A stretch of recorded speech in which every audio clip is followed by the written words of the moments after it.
जय माता दी। जय माँ कामाख्या। जय श्री महाकाल महाराज। देव राधा ट्रस्ट सत्यवाणी चैनल से आप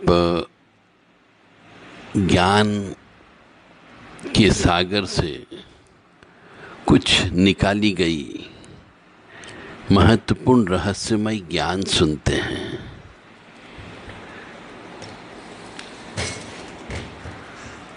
मनुष्य को, प्रत्येक मनुष्य को अपना कार्य स्वतंत्र रूप से करना चाहिए। उसके कार्यों में किसी को अपना दिमाग नहीं लगाना चाहिए। आज जो मैं बात कह रहा हूँ ये बहुत ही गंभीर मुद्दे वाली बात है। समझने का प्रयास करिएगा तो आपकी जिंदगी में भी कष्ट नहीं आएगा। अन्यथा दुख को कोई रोक नहीं सकता, कष्ट को कोई रोक नहीं सकता। प्रत्येक व्यक्ति को अपना काम करने देना चाहिए। जैसे एक डॉक्टर है तो उसे इलाज करना, वो जानता है कैसे इलाज करना है। एक कास्ट अकाउंटेंट है, वो जानता है कि उसे लागत कैसे निकालना है। एक चार्टर्ड अकाउंटेंट है तो उसे मालूम है कि मुझे ऑडिट कैसे करना है। एक इंजीनियर है, मैकेनिकल इंजीनियर, तो उसे मालूम है कि मुझे मशीनरी किस तरीके से फिट करना है। इसी प्रकार से बिल्डिंग बनाने वाला जो ठेकेदार होता है, इंजीनियर होता है, उसे मालूम है कि उसे मकान कैसे बनवाना है। हर व्यक्ति को अपना अपना जिस चीज़ की एक्सपर्टाइज होती है उसे वह कार्य करने देना चाहिए। परंतु मनुष्य यदि इनके कामों में उंगली करे, कार्य करने से रोके, तो परंतु ये एक्सपर्ट व्यक्ति आपकी जिंदगी को बर्बाद कर सकते हैं। मान लो जैसे कोई एक पुजारी है, पंडित है, वो पूजा करने गया तो उसे मालूम है कि उसे पूजा कैसे करना है, किस सिस्टम से करना है, किस विधान से करना है। यदि व्यक्ति उस पुजारी के ऊपर ही क्रोध करने लग जाएगा तो पुजारी उल्टे सीधे मंत्र बोल देगा तो आपकी जिंदगी बर्बाद हो जाएगी। उल्टा सीधा संकल्प करवा दिया आपके साथ में तो आपकी जिंदगी बर्बाद हो जाएगी। एक शब्द भी यदि वो मंत्र का बदल देगा तो आपकी जिंदगी बर्बाद हो सकती है। तो मेरे कहने का अर्थ यही है कि जिस व्यक्ति को जो चीज़ का एक्सपर्ट है उसे वह काम करते देना चाहिए। उसके कार्यों में उंगली नहीं उठाना चाहिए। और ऐसे व्यक्तियों से जो जिस चीज़ के एक्सपर्ट हैं उनसे कोई काम जबरदस्ती भी नहीं करवाना चाहिए। काम करने के लिए प्रेशर भी नहीं करना चाहिए, अन्यथा जिंदगी बदल जाती है। मनुष्य दर दर की ठोकरें खाने के लिए महसूस हो जाएगा, मजबूर हो जाएगा। यदि आप डॉक्टर से अपने हिसाब से इलाज कराओगे तो पेशेंट मर जाएगा, आपका पैसा भी बर्बाद और व्यक्ति भी चला गया। इसी प्रकार से यदि किसी पंडा पुजारी से यदि आप अपनी मर्जी से हवन पूजन करवाओगे कि नहीं तुम ऐसा करो, तुम ये ऐसा करो, तो वो उल्टे सीधे मंत्र बोल करके, उल्टे सीधे संकल्प लेकर के आपकी पूजा से आपकी ही जिंदगी का सत्यानाश कर सकता है। इसी प्रकार यदि एक तांत्रिक किसी का काम करता है, किसी को ठीक करने का काम अपने जिम्मे लेता है, तो उसे उसका काम करने देना चाहिए। बीच बीच में टोका टाकी नहीं करनी चाहिए।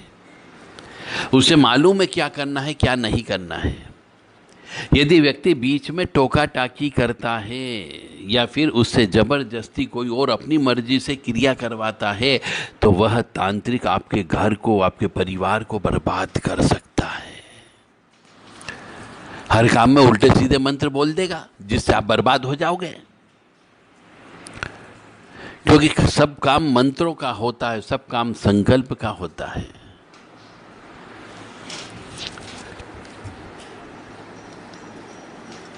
तो मेरा कहने का मतलब यहाँ पर है कि आप जब भी अपने किसी भी कार्य को कराने के लिए किसी एक्सपर्ट व्यक्ति के पास जाते हैं तो उसके प्रति समर्पण भावना होना चाहिए।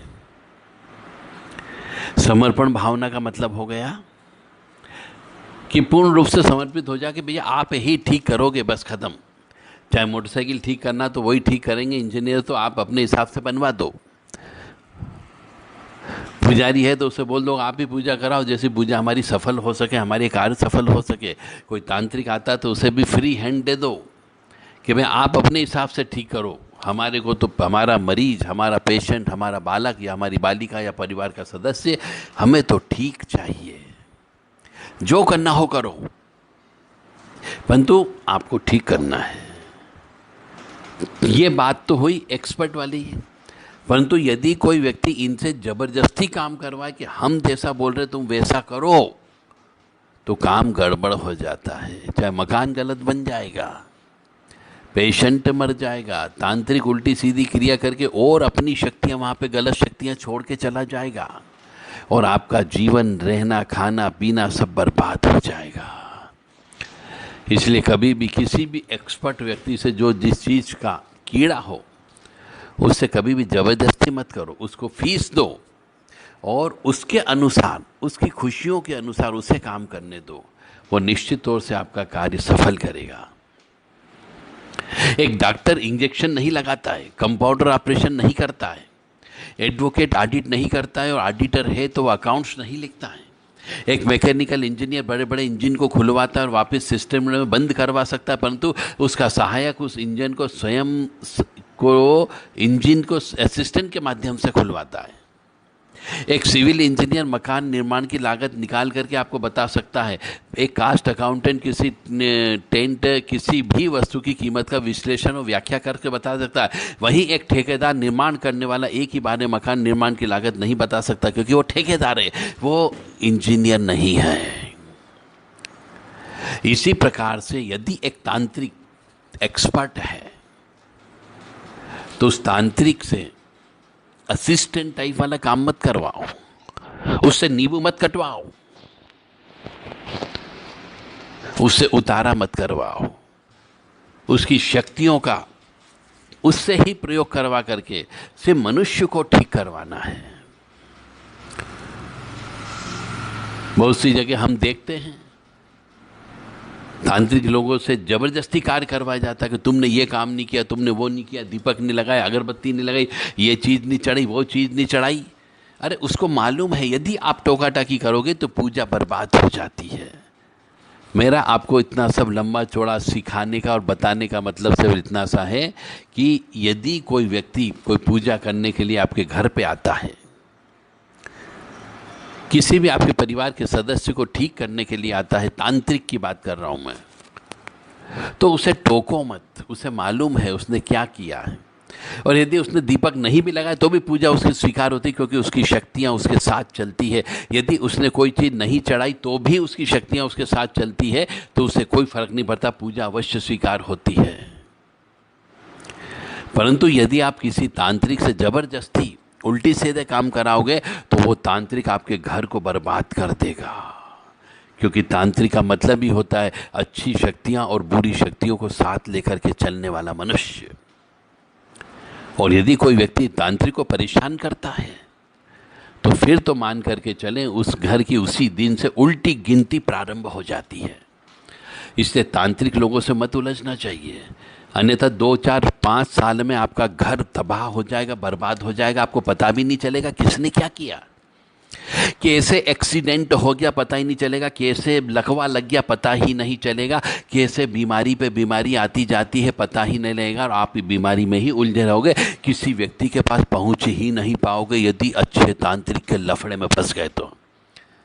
इसीलिए किसी भी देवी भगत, विशेष तौर से काली भगत वाले से कभी मत उलझा करो, और कभी भी किसी शमशान में चिता पर हवन करने वाले से, चिता के सामने बैठ कर के जप तप करने वाले से मत उलझो। यदि आप जिंदगी में सुखी रहना चाहते हो तो हाथ जोड़ करके दुख दूर हो जाना चाहिए, या तो उससे मित्रता कर लो, या फिर उससे दूर हो जाओ ताकि वो आपके बारे में सोच नहीं सके। यदि कोई स्त्री जिद्दी किस्म की होती है तो वो अपने पूरी परिवार को लेकर के डूब जाती, क्योंकि उसकी जिद के आगे उसके पति को और उसके परिवार के सदस्यों को झुकना पड़ता है, अन्यथा वो स्त्री साक्षात काली का रूप धारण करके पूरे परिवार को बर्बाद कर देती है।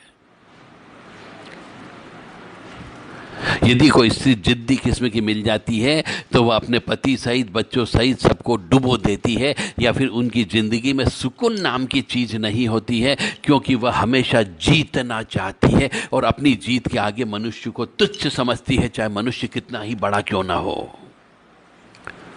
चाहे उसके आगे पति ही क्यों ना हो, ससुर ही क्यों ना हो, कोई भी व्यक्ति हो, चाहे वो पिता ही क्यों ना हो। तो जिद्दी किस्म की स्त्री से दूर रहा करो, यह भी सुखी रहने का उपाय है। तो जिद्दी औरत से दूर रहना चाहिए, अन्यथा वह स्वयं तो नर्क में जाएगी जाएगी, दूसरों को भी जीवन में, दूसरों के जीवन में भी नर्क डाल देती है।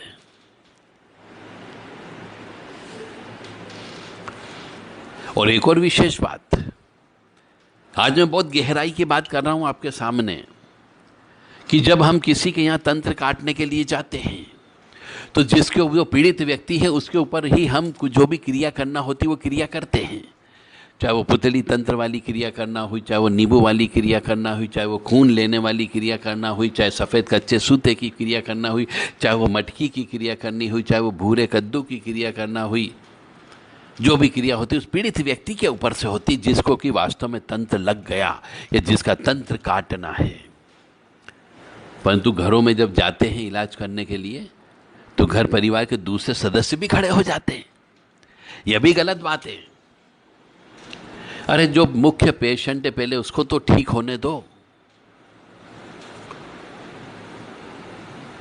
परंतु व्यक्ति क्या सोचता है, आए हैं बहती गंगा में हाथ धो लो, एक व्यक्ति को तो ठीक करेंगे, चलो तुम भी खड़े हो जाओ, तुम्हारा भी नींबू कटवा लो, तुम भी खड़े हो जाओ, तुम्हारे भी दर्द होता है सीने में, पैरों में, जांग के ऊपर, तुम भी नींबू कटवा लो, तुम्हें भी बुरे बुरे सपने आते, तीसरा व्यक्ति भी खड़ा कर दिया उसने।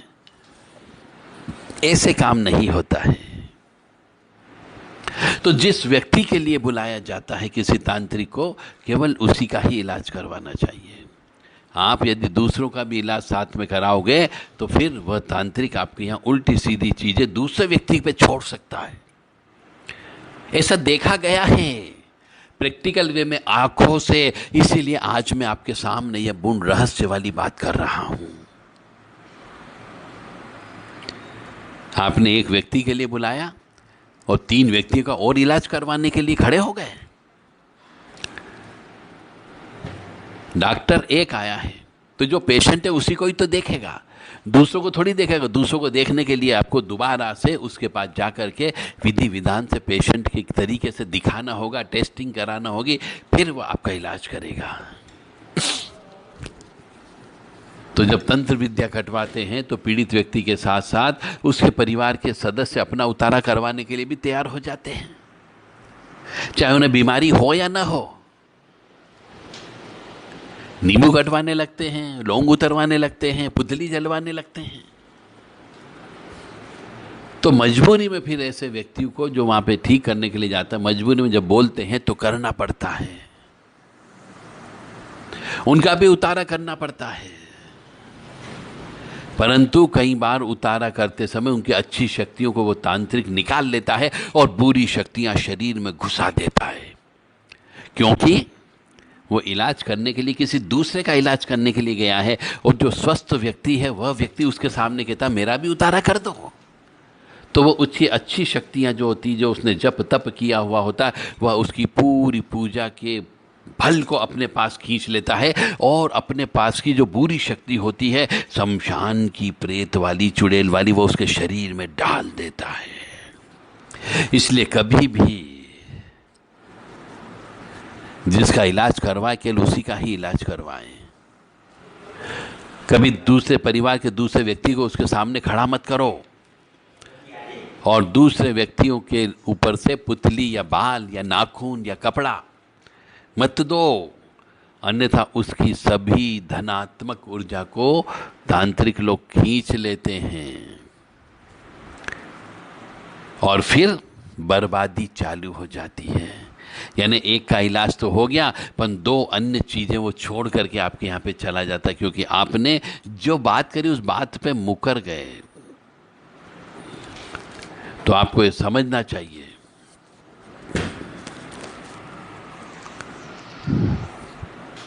यदि मनुष्य के शरीर में अलग अलग जगह तकलीफ होती हो, दर्द होता हो, तो समझ जाना चाहिए कि शरीर के अंदर कोई न कोई प्रेत आत्मा है, वह मनुष्य को कष्ट देती है, तकलीफ देती है, दर्द देती है। इसका इलाज विधिवत रूप से अच्छे तांत्रिक से मिलकर के कराना चाहिए। केवल एक दो नींबू उतरवाने से कुछ नहीं होगा, परंतु व्यक्ति समझता नहीं है। वह एक दो नींबू उतरवा करके, कटवा करके सोचता है मेरी बीमारी ठीक हो जाएगी, निःशुल्क, फ्री में, रास्ते में। ऐसे कैसे फ्री में आप बीमारी ठीक करवा लोगे?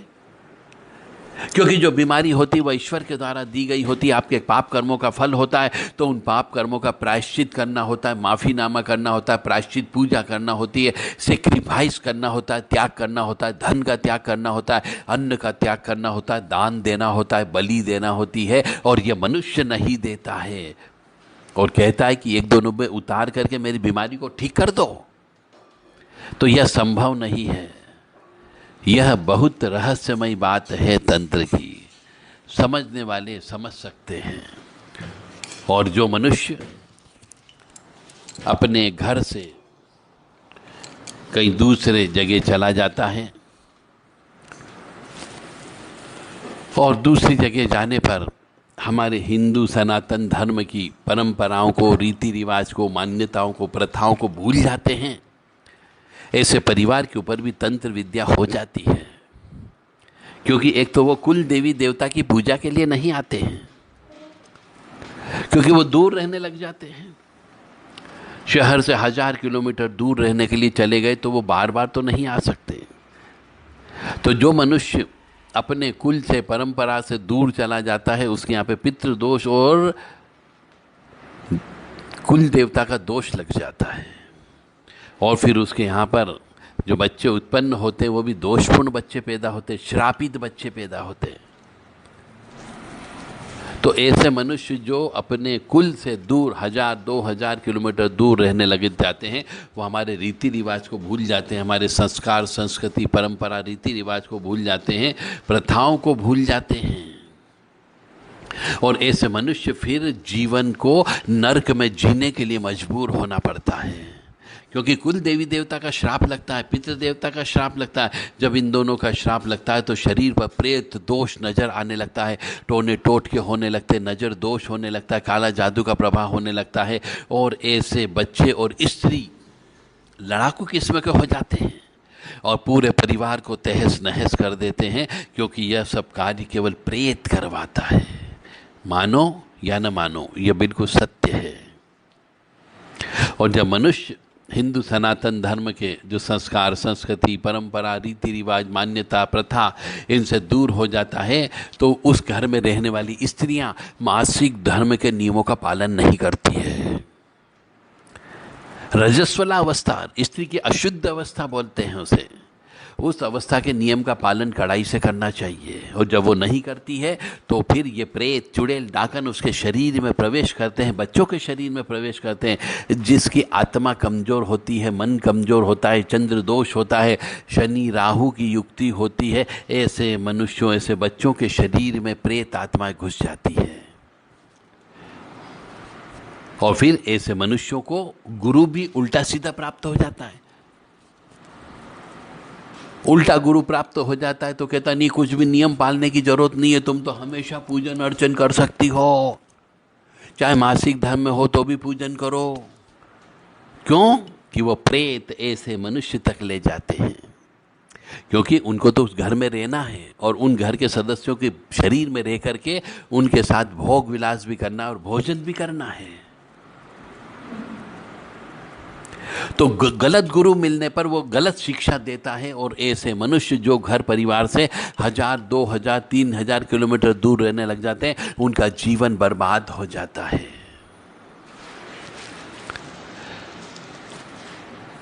तो जो मनुष्य भारत में हिंदू सनातन धर्म के अनुसार किसी हिंदू के घर में पैदा हुआ है, उसे तो अपने कुल के परंपरागत रीति रिवाज, मान्यता, प्रथाओं का पालन करना पड़ेगा, अन्यथा जीवन में कष्ट की प्राप्ति अवश्य होगी, कोई नहीं रोक सकता, और एक समय के पश्चात वंश का नाश हो जाता है। जहां आपने भारतीय संस्कार, संस्कृति, परंपरा को छोड़ा, वहीं पर आपके ऊपर ऊपरी बाधाओं का साया लग जाता है, क्योंकि कुल देवी देवता और पितृ देवता आपकी रक्षा के लिए नहीं होते हैं। गलत गुरु मिलने से आप गलत कार्य भी करते हैं, पुराणों के खिलाफ काम करते हैं। जैसा कि मैं कह रहा हूं कि मासिक धर्म यानी स्त्री की अशुद्ध अवस्था में पूजा पाठ नहीं की जाती, भोजन नहीं बनाया जाता है, झाड़ू पोंछा नहीं किया जाता है, धार्मिक कार्यक्रम का आयोजन नहीं होता है, मांगलिक कार्यक्रम का आयोजन नहीं होता है, गृह प्रवेश नहीं होता है। परंतु मनुष्य जब गलत गुरु मिल जाता है तो उनकी गुरु दीक्षा के अनुसार कि चलो कुछ नहीं होता, तुम तो सब काम करो, और वो सब काम करने लगते हैं, उसका प्रभाव पूरे परिवार पर पड़ता है और पूरा परिवार तहस नहस, छिन्न भिन्न हो जाता है, बर्बाद हो जाता है।